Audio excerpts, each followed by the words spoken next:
అందరికీ మన్నాత. యోబు గ్రంథము 8వ అధ్యాయము 6వ వచనములో, నీ నీతికి తగ్గట్టుగా నీ నివాస స్థలమును వర్ధిల్ల చేయును. దేవుని పిల్లలమైన మనము ఆలోచన చేస్తే మన యొక్క నీతికి తగ్గట్టుగా మన నివాస స్థలమును ఆయన వర్ధిల్ల చేస్తారట. ప్రతి వారు కూడా ఆశపడతారు నివాస స్థలము ఆశీర్వదించబడాలని. ఆ నివాస స్థలములో ఉండి ఏ పనులైతే చేస్తూ ఉన్నారో ఆ పనులు వృద్ధి చెందాలి, దీవించబడాలి, అంతకంతకు ఆ కుటుంబము వర్ధిల్లాలని ఆశపడతారు.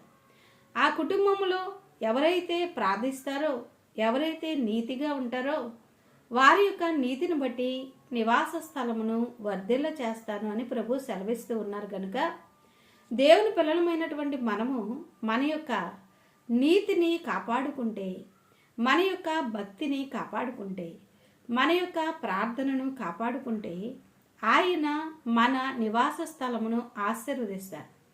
దేవుడి యొక్క శక్తి ఎంత గొప్పది అంటే, గొర్రెల దొడ్డిలో గొర్రెలు కాసుకుంటూ ఉన్నటువంటి దావీదు చూడండి, గొర్రెలు మేపడము, ఆ గొర్రెలు మేపేటువంటి స్థలములో తాను జీవనము కొనసాగించడము, ఇటువంటి దీనస్థితిలో ఉన్నటువంటి దావీదును పరాక్రమమును దేవుడు అనుగ్రహించి, భక్తిని ధైర్యమును దేవుడు అనుగ్రహించి రాజసింహాసనము మీద కూర్చోబెట్టారు. ఎంత గొప్ప దేవుడు అండి! ఎంత కార్యము చేయగలిగినటువంటి దేవుడు!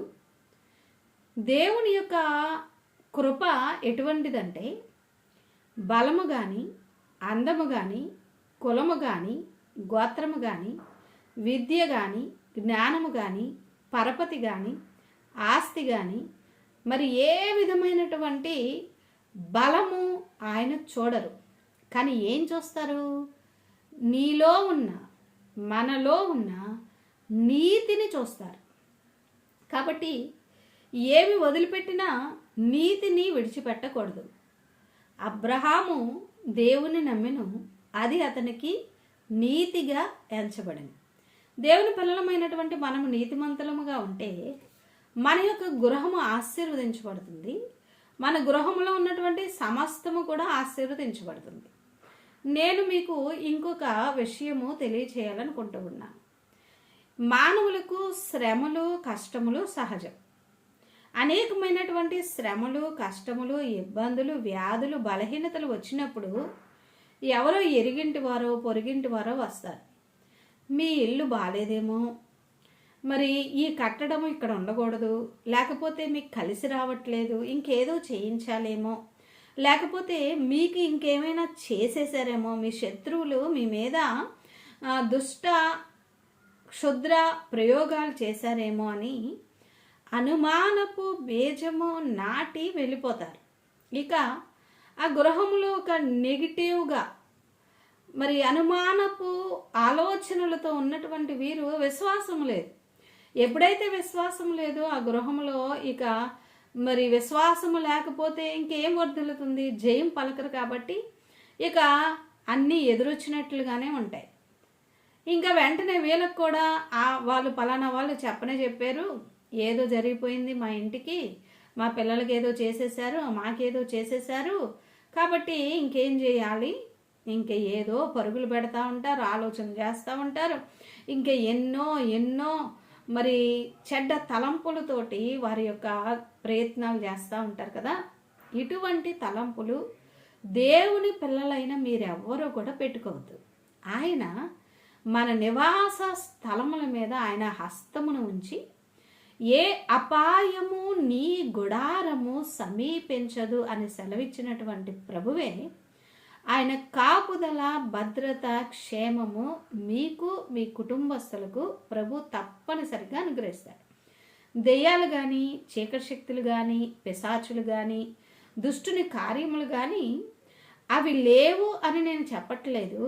అవి ఉన్నా మీలో ఉన్న దేవుడు లోకములో ఉన్న వాటి కంటే గొప్పవాడు. కనుక దేవుని యొక్క బలం వైపు మీరు చూడండి. దేవుని యొక్క అగ్ని కంచె మీ గృహం చుట్టూ ఉంటుంది. యేసుక్రీస్తు ప్రభుల వారు మన కొరకు సిలువలో ప్రాణం పెట్టారు.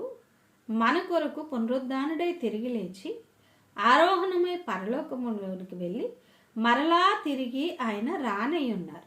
కాబట్టి నీతిని విడిచిపెట్టి శ్రమలను బట్టి ఆయా పరిస్థితుల్లోనికి పరుగులు పెడితే మనము రాకడ కొరకు సిద్ధపడాలి కదా, ఆయనని ఎదుర్కోవాలి కదా.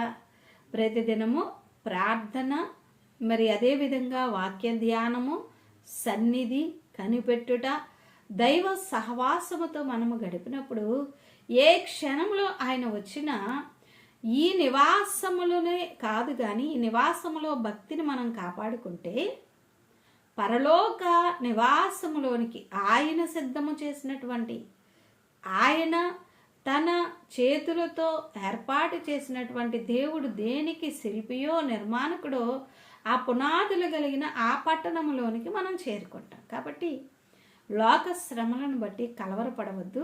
దేవుని వైపు చూసి ధైర్యంగా ఉండి నీతిని కాపాడుకుందాము. దేవుడు మనల్ని వర్ధిల్ల చేస్తారు. చిన్న ప్రార్థన చేసుకుందాం.